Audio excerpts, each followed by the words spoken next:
Friends, welcome to my channel investment strategy. इसमें हम discuss करेंगे कि हम अपना टैक्स कैसे बचा सकते हैं। यूट्यूब में बहुत सारे वीडियोस दिखेंगे जो 80C इन्वेस्टमेंट ऑप्शंस के बारे में बताते हैं। मतलब आपको पता होगा कि टैक्स सेविंग, फिक्स डिपॉजिट्स हैं, पीपीएफ है, एपीएफ है, एनएससी है, यूलिप है। इन सब में जाके आप इन्वेस्टमेंट कर सकते हैं। लेकिन कोई आपको ये नहीं बताएगा कि इसके अलावा भी कुछ ऑप्शंस अवेलेबल हैं क्या जिससे हम टैक्स बचा सकते हैं। तो ऐसा ही एक ऑप्शन है एनपीएस।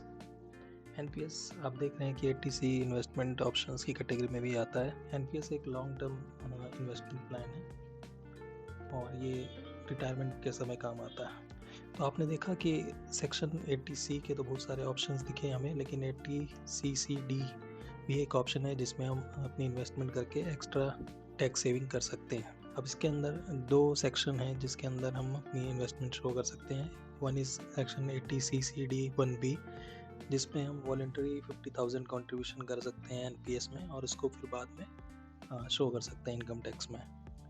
और दूसरा सेक्शन है सेक्शन 80CCD 2। इसमें हम maximum 10% of the employees salary contribute कर सकते हैं। इसकी मैक्सिमम लिमिट 2 लाख रुपीज़ है। यहाँ दो टाइप के एनपीएस अकाउंट होते हैं, tier 1 and tier 2। Tier 2 is completely voluntary. आप चाहें तो खुलवाएं, आप चाहे ना चाहें तो ना खुलवाएं। लेकिन टीयर 2 अकाउंट खुलवाने के लिए टीयर 1 अकाउंट होना कंपलसरी है। अब दोनों में मैक्सिमम लिमिट ऑफ कंट्रीब्यूशन कोई लिमिट ही नहीं है, आप कितना भी कंट्रीब्यूट कर सकते हैं। मिनिमम कंट्रीब्यूशन टीयर 1 अकाउंट में 500 रुपीज़ और 1000 रुपीज़ होना चाहिए इन ईयर। टीयर 2 अकाउंट में 250 मिनिमम कंट्रीब्यूशन होना चाहिए। टैक्स डिडक्शन की बात करें तो टीयर 1 अकाउंट में 2 लाख का कंट्रीब्यूशन कर सकते हैं जिसपे टैक्स डिडक्शन मिलेगा। टीयर 2 अकाउंट में कोई टैक्स डिडक्शन नहीं मिलता है। अगर विड्रॉल्स की बात करें तो टीयर 1 अकाउंट में आप विड्रॉल नहीं कर सकते हैं जब तक आप रिटायर ना हो जाए। कुछ स्पेसिफिक कंडीशन है जिसमें आप शो करके आप कॉर्पस अपना निकाल सकते हैं। टीयर 2 अकाउंट में आप कभी भी अपना कॉर्पस निकाल सकते हैं। एनपीएस अकाउंट खुलवाएं कैसे, इसके दो ऑप्शन हैं। आप या तो ऑनलाइन भी खुलवा सकते हैं या आप ऑफलाइन खुलवा सकते हैं। ऑनलाइन अकाउंट खुलवाने के लिए आपको ये एनपीएस वेबसाइट में जाना पड़ेगा और अपना मोबाइल नंबर, आधार कार्ड, पैन नंबर चाहिए होगा। उसके बाद आप इसको खोल पाएंगे।